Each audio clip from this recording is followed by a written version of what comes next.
Hello guys, ಮನೆಯಲ್ಲಿ ಗೋಡೆ ಗಡಿಯಾರವನ್ನು ಎಲ್ಲಿ ಮತ್ತು ಹೇಗೆ ಇಡಬೇಕು?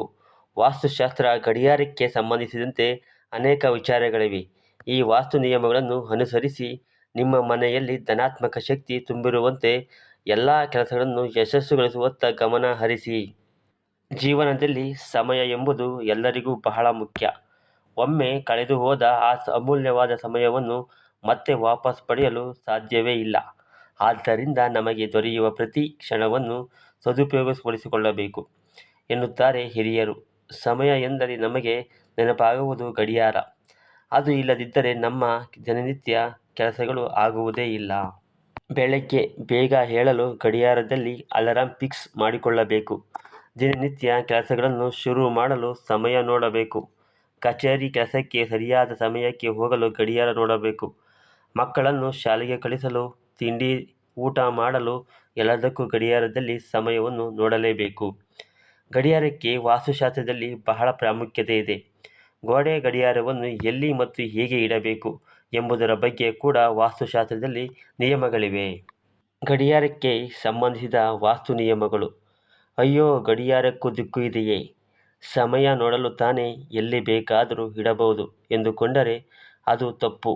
ಇದರ ಬಗ್ಗೆ ಅನೇಕ ಜನರಿಗೆ ಗೊಂದಲವಿದೆ. ಗಡಿಯಾರವನ್ನು ತಪ್ಪಿ ದಿಕ್ಕಿನಲ್ಲಿಟ್ಟರೆ ನೀವು ಅನೇಕ ಸಮಸ್ಯೆಗಳನ್ನು ಎದುರಿಸಬೇಕಾಗುತ್ತದೆ. ಕಾರ್ಪೊರೇಟ್ ವಲಯದಲ್ಲಿ ಕೈ ಗಡಿಯಾರಗಳು ಬಹಳ ಮುಖ್ಯ ಪಾತ್ರವನ್ನು ವಹಿಸುತ್ತವೆ. ವಾಸ್ತುಶಾಸ್ತ್ರದಲ್ಲಿ ಗಡಿಯಾರಕ್ಕೆ ಸಂಬಂಧಿಸಿದ ಕೆಲವೊಂದು ಪ್ರಮುಖ ವಿಚಾರಗಳಿವೆ. ಮನೆಯಲ್ಲಿ ಗಡಿಯಾರವನ್ನು ಸರಿಯಾದ ದಿಕ್ಕಿನಲ್ಲಿ ಇಡುವುದು ಬಹಳ ಮುಖ್ಯ. ಏಕೆಂದರೆ ಗಡಿಯಾರದ ದಿಕ್ಕು ನಮ್ಮ ಕೆಲಸ ದಿಕ್ಕು ಮತ್ತು ಅದರ ಫಲಿತಾಂಶಗಳನ್ನು ನಿರ್ಧರಿಸಲು ಸಹಾಯ ಮಾಡುತ್ತದೆ. ವಾಸ್ತುಶಾಸ್ತ್ರ ಪ್ರಕಾರ ಗಡಿಯಾರವನ್ನು ಮನೆ, ಕಚೇರಿ ಯಲ್ಲಿ ಪೂರ್ವ, ಪಶ್ಚಿಮ ಅಥವಾ ಉತ್ತರ ಗೋಡೆಯ ಮೇಲೆ ಇಡಬೇಕು. ಈ ದಿಕ್ಕಿನಲ್ಲಿ ಇರಿಸಿದರೆ ಮನೆಯಲ್ಲಿ ಧನಾತ್ಮಕ ಶಕ್ತಿ ಹೊರಗೆ ಸೂಚಿಸುತ್ತದೆ. ಇದಲ್ಲದೆ ಈ ದಿಕ್ಕಿನಲ್ಲಿ ಗಡಿಯಾರವನ್ನು ಇಟ್ಟರೆ ನಾವು ಆರಂಭಿಸುವ ಎಲ್ಲ ಕೆಲಸಗಳು ಸುಗಮವಾಗಿ ನೆರವೇರುತ್ತವೆ. ಆದ್ದರಿಂದ ಗಡಿಯಾರವನ್ನು ಇಡುವಾಗ ಈ ಮೂರು ದಿಕ್ಕಿನಲ್ಲಿ ಯಾವುದಾದರೂ ಒಂದು ದಿಕ್ಕನ್ನು ಆಯ್ಕೆ ಮಾಡಿಕೊಳ್ಳುವುದು ಒಳಿತು. ಗಡಿಯಾರವನ್ನು ಯಾವ ದಿಕ್ಕಿನಲ್ಲಿ ಇಡಬಾರದು? ಮನೆಯಲ್ಲಿ ಮಾತ್ರವಲ್ಲ, ನೀವು ಕಚೇರಿಯಲ್ಲಿ ಕೂಡ ಗಡಿಯಾರವನ್ನು ತಪ್ಪು ದಿಕ್ಕಿನಲ್ಲಿ ಇರಿಸುವುದು ನಿಮಗೆ ನಕಾರಾತ್ಮಕ ಫಲಿತಾಂಶವನ್ನು ತರಬಹುದು. ಆದ್ದರಿಂದ ಸರಿಯಾದ ದಿಕ್ಕನ್ನು ಆರಿಸುವುದು ಬಹಳ ಮುಖ್ಯ. ವಾಸ್ತುಶಾಸ್ತ್ರದ ಪ್ರಕಾರ ಮನೆ ಅಥವಾ ಕಚೇರಿಯ ದಕ್ಷಿಣ ಗೋಡೆಯ ಮೇಲೆ ಗಡಿಯಾರವನ್ನು ಇಡಬಾರದು. ಏಕೆಂದರೆ ದಕ್ಷಿಣ ದಿಕ್ಕನ್ನು ಯಮದ ದಿಕ್ಕು ಎಂದು ಪರಿಗಣಿಸಲಾಗುತ್ತದೆ. ಆ ದಿಕ್ಕಿನ ಸಾವಿನ ದೇವರು ಎಂದು ಹೇಳಲಾಗುತ್ತದೆ. ಈ ದಿಕ್ಕಿನಲ್ಲಿ ಗಡಿಯಾರವನ್ನು ಇರಿಸುವುದರಿಂದ ವ್ಯವಹಾರದಲ್ಲಿ ಅಡೆತಡೆಗಳು ಎದುರಾಗುತ್ತವೆ. ಇದಲ್ಲದೆ ಇದು ಮನೆಯಲ್ಲಿರುವ ಜನರ ಮೇಲೆ ನಕಾರಾತ್ಮಕ ಪರಿಣಾಮ ಬೀರುತ್ತವೆ.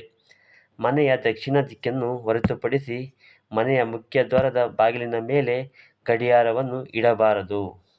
ಕೈ ಗಡಿಯಾರವನ್ನು ದಿಂಬಿನ ಕೆಳಗೆ ಇಡಬೇಡಿ. ನಮ್ಮಲ್ಲಿ ಹೆಚ್ಚಿನವರು ಮಲಗುವ ಮುನ್ನ ಗಡಿಯಾರವನ್ನು ತಲೆದಿಂಬಿನ ಕೆಳಗೆ ಇಡುವ ಹವ್ಯಾಸವನ್ನು ಹೊಂದಿರುತ್ತಾರೆ. ಆದರೆ ವಾಸ್ತುಶಾಸ್ತ್ರದ ಪ್ರಕಾರ ದಿಂಬಿನ ಕೆಳಗೆ ವಾಚನ್ನು ಇಟ್ಟು ಮಲಗಬಾರದು. ದಿಂಬಿನ ಕೆಳಗೆ ಗಡಿಯಾರ ಇಟ್ಟು ಮಲಗಿದರೆ ಅದರ ಸದ್ದು ನಮ್ಮ ನಿದ್ರೆಗೆ ಭಂಗ ತರುವುದಲ್ಲದೆ ಅದರಿಂದ ಹೊರಹೊಮ್ಮುವ ವಿದ್ಯುತ್ಕಾಂತೀಯ ಅಲೆಗಳು ನಮ್ಮ ಮೆದುಳು ಮತ್ತು ಹೃದಯದ ಮೇಲೆ ಕೆಟ್ಟ ಪರಿಣಾಮ ಬೀರುತ್ತವೆ. ಈ ಅಲೆಗಳ ಕಾರಣದಿಂದಾಗಿ ನಕಾರಾತ್ಮಕ ಶಕ್ತಿಯು ಕೋಣೆಯ ಉದ್ದಕ್ಕೂ ಪರಿಚಲನೆಗೊಳ್ಳುತ್ತದೆ. ಇದು ನಿಮ್ಮ ಮನಸ್ಸಿಗೆ, ನಿಮ್ಮ ಕೆಲಸಗಳಿಗೆ ಅಡೆತಡೆ ಉಂಟುಮಾಡುತ್ತದೆ. ನಿಂತ ಗಡಿಯಾರವನ್ನು ಕೂಡ ಮನೆಯಲ್ಲಿ ಇಡಬಾರದು. ನಿಂತ ಗಡಿಯಾರವನ್ನು ಯಾವುದೇ ಕಾರಣಕ್ಕೂ ಮನೆಯಲ್ಲಿ ಇಡಬಾರದು. ನಿಂತ ಗಡಿಯಾರವನ್ನು ಅಶುಭವೆಂದು ಪರಿಗಣಿಸಲಾಗುತ್ತದೆ.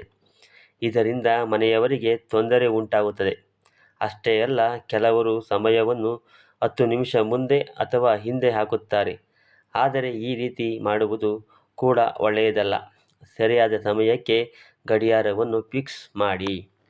ಹಲೋ ಗಾಯ್ಸ್, ಈ ವಿಡಿಯೋ ನಿಮಗೆ ಇಷ್ಟವಾದರೆ ಸಬ್ಸ್ಕ್ರೈಬ್ ಮಾಡಿ, ಪಕ್ಕದಲ್ಲಿ ಇರುವ ಬೆಲ್ ಐಕಾನನ್ನು ಒತ್ತಿ ಆಲ್ ಅಂತ ಸೆಲೆಕ್ಟ್ ಮಾಡಿಕೊಳ್ಳಿ ಮತ್ತು ನಿಮ್ಮ ಗೆಳೆಯರಿಗೆ ಶೇರ್ ಮಾಡಿ.